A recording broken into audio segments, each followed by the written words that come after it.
Bien, buenas noches estudiantes, buenas noches con todo aquel que esté interesado por este video, en el cual se hablará respectivamente de una biografía de una de las mujeres más ilustres del siglo XIX aquí en el Ecuador. Su nombre es Dolores Ventimilla, precursora del romanticismo en el país.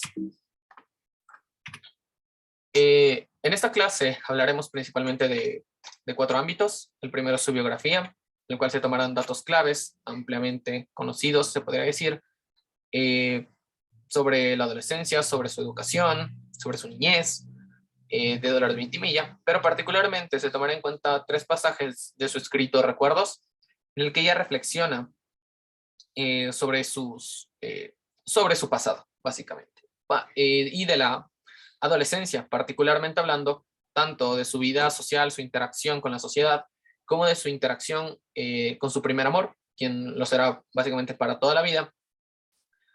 Y listo. A partir de este punto de la biografía y de estos datos, se hablarán de 2 escritos claves de la vida de Dolores Ventimilla. El uno del texto de necrología, el cual fue un volante, una hoja suelta que ella escribió, ciertos pensamientos que tuvo sobre un acontecimiento particular que sucedió en la ciudad de Cuenca de ese entonces. Después de eso, analizaremos un poema ínfimamente relacionado con este acontecimiento y las repercusiones de la escritura del texto necrología, que se denomina o se titula el poema A mis enemigos. Finalmente, después de discutir, pues, en el cual estos escritos basan mucho de su pensamiento, tanto íntimo como social, se hablará de su muerte, de cómo, al final de cuentas, particularmente estos 2 escritos que describen muy bien su vida, cómo tienen una repercusión inmensa en la decisión de suicidio que acaba cometiendo Dolores Ventimilla, igual por parte de su propia pluma, lo que se podría considerar las últimas letras escritas por Dolores Ventimilla de Galindo. Bien, este es un fragmento del poema Mis enemigos y dice lo siguiente. ¿Por qué? ¿Por qué queréis que yo sofoque lo que en mi pensamiento osa vivir? ¿Por qué matáis para la dicha mi alma? ¿Por qué cobardes a traición me herís? Dolores Ventimilla. Particularmente este poema, que lo analizaremos más adelante, contiene mucho del aspecto ya íntimo y social en su rol de mujer en la sociedad que tuvo Dolores Ventimilla, conforme a las críticas que recibió por parte de muchos literatos, intelectuales de la época, pues evidentemente hombres, y que la insultaban, la contraargumentaban, hacían réplicas a los argumentos que ella tenía sobre ciertos aspectos, pero siempre denominando o haciendo de menos simplemente por el hecho de ser mujer. Entonces, en este poema de A mis enemigos, tiene mucho del contexto social, conforme a enemiga de la sociedad, así como íntimo de la percepción sentimental que ella tenía de las acusaciones de estas personas. Vida. Dolores Ventimilla nace en Quito el 12 de julio de 1829, en una familia relativamente acomodada. También su niñez, su educación, se conforma por parte de las madres dominicas. Ellas pues le inculcan lo que es la lectura, la escritura, la música y también varias labores domésticas como coser, planchar, ese tipo de situaciones, lo que para la consideración de la época era lo que una mujer debía de saber. Su muerte, tras la muerte de su padre, Dolores toma la batuta de jefe de hogar. Este es un aspecto muy importante, pues tras la muerte de su padre, al no tener, se podría decir, una figura castrante o una figura opresora, machista, masculina dentro de su vida, Dolores adquiere cierto estatus en su familia de jefa de hogar, con mucha más libertad, con mucha más interacción social, con mucha más pues desenvolvimiento con el mundo. Y ella misma se describe gracias a esta formación intelectual, tanto educativa como social, de la siguiente manera. Una figura regular, un punto de honor sin límites y un buen juicio acreditado.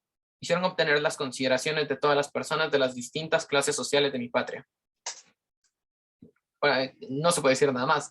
Ella directamente describe cómo se veía para ese entonces en su adolescencia, ya como una mujer sumamente ilustrada. Los siguientes 2 pasajes hacen referencia al desarrollo de su amor adolescente, quien también se convertirá en su esposo, y dice lo siguiente. A la edad de 14 años, un sentimiento de gratitud vino por primera vez a fijar mi atención en uno de mis amigos. Luego, haciendo nuevamente un recuerdo, menciona lo siguiente: después de 4 años debíamos unir para siempre a nuestro porvenir, y nunca escuché de sus labios la más ligera expresión que pudiera ruborizarme. Por su arrebatado disgusto se notaba que la más pequeña indiscreción de los que me rodeaban había lastimado profundamente su corazón. Se nota desde aquí el carácter algo apático de la relación previo al matrimonio, y en el que en muchos de los poemas que se tiene por parte de Dolores Ventimilla, este tipo de recuerdos, este tipo de sensaciones se ven expresadas por un tipo de amor no correspondido. Y además de este carácter apático, también hace que Sixto Antonio Galindo sea una persona sumamente infiel a Dolores Ventimilla, sea una persona que viaja mucho, que se encuentra lejos de casa, y pues este amor jamás acaba de consumarse en su totalidad para ser pleno. Finalmente, en 1854, Dolores, su esposo Sixto Antonio Galindo y un hijo que había nacido en Quito viajan a Cuenca.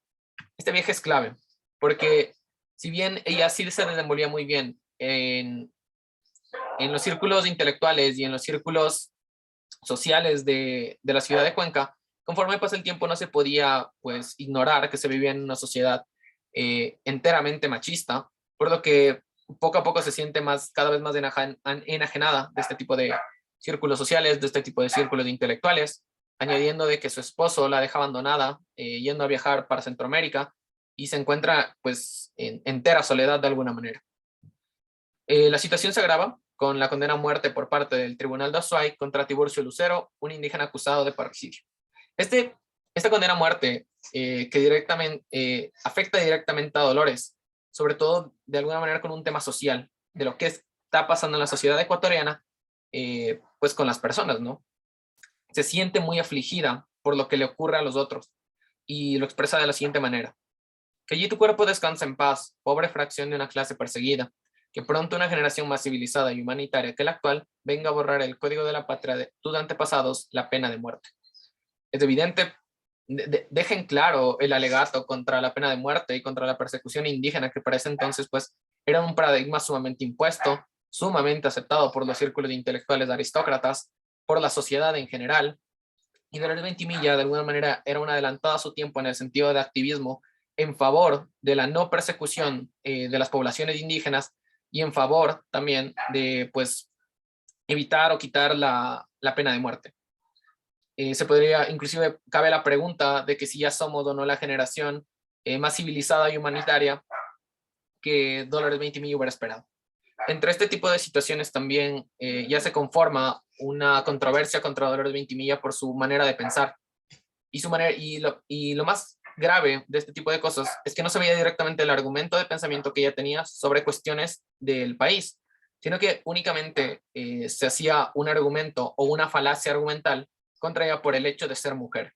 Casi todos los textos en contra de ella siempre se dirigían únicamente por su condición de mujer, antes que por el obvio argumento en favor de la no persecución de las poblaciones indígenas, y pues ampliamente aceptada este tipo de contraargumentaciones falaces. Dolores Ventimilla se sentía afligida, pues cada vez más enajenada a lo que ella consideraba su patria, una buena realidad a la cual aspirar. Entre los insultos que se utilizaba a hoja suelta, a volante, tal como ella lo había escrito en un principio, necrología, se la llamaba panteísta, plañidera, loca, bachillera, pecadora. Algo que inclusive hasta la fecha podríamos nuevamente preguntarnos si ya somos la generación más civilizada y humanitaria que ella esperaba. El poema Mis enemigos es un poema que, a partir de estas controversias con los círculos intelectuales y sociales machistas de la época, ella pues se siente realmente ya ajena a lo que ella consideraba familiar. Pero esto se da evidentemente porque ella ya no tenía la misma manera de pensar, o nunca tuvo la misma manera de pensar que ellos, pero al fin tuvo pues la valentía de expresarlo. A ellos generalmente no les interesa tu condición social o no de ciudadano, aunque para ese entonces sí, era muy importante. Pero si piensas diferente de ellos, es aún más agraviante para ellos. Ahora te ven directamente como un enemigo. Y entonces este poema es dirigido a ellos, es dedicado a ellos, ya sintiéndose básicamente traicionada, porque ella consideraba un círculo pues en el cual podía identificarse, un círculo de ilustración, de literatura, en el cual podía verse identificada, en el cual podía desenvolverse aun cuando su esposo no estuviera, pero acaba viéndose traicionada por quienes eran sus amigos y también le acaba doliendo. Como es característica de un literato romántico, le acaba afectando gravemente hasta el suicidio o la muerte. Mamita dorada, perdón una y mil veces, no me llores. Le envié mi retrato, bendígalo. La bendición de una madre alcanza la eternidad. Cuida a mi hijo y dele un adiós al desgraciado Galindo. Me he suicidado. Con aquello se evidencia que los últimos años de la vida de Dolores Ventimilla fueron de alguna manera mucha tragedia. Cada vez las personas iban más en su contra, ya no por su condición, ya no por sus argumentos o por sus ideas distintas, algo adelantadas a la época, en validez de derechos, si se podría decir, denominar para la época, sino por su condición de mujer, porque ya no eras ahora parte del círculo, ahora sigues siendo considerada una no ciudadana, como para en ese entonces era vista las mujeres. Pero aún para acabar, no todo pensamiento de Dolores Ventimilla era tragedia o era una oda al suicidio. Este es la estrofa final del poema Anhelo, que dice lo siguiente. Vuelve a mis ojos óptica ilusión, vuelve esperanza a amenizar mi vida. Vuelve amistad, sublime inspiración, yo quiero dicha, aun cuando sea mentira. Dolores Ventimilla. Evidentemente aquí está muy claro, aun con toda la tragedia y el dolor que Dolores Ventimilla pudiera llegar a sentir, un poco de dicha, aunque fuera mentira, como ella misma menciona, le ayudaría a tolerar un poco la existencia y es un pensamiento contemporáneo que todos podríamos llegar a tener. Gracias.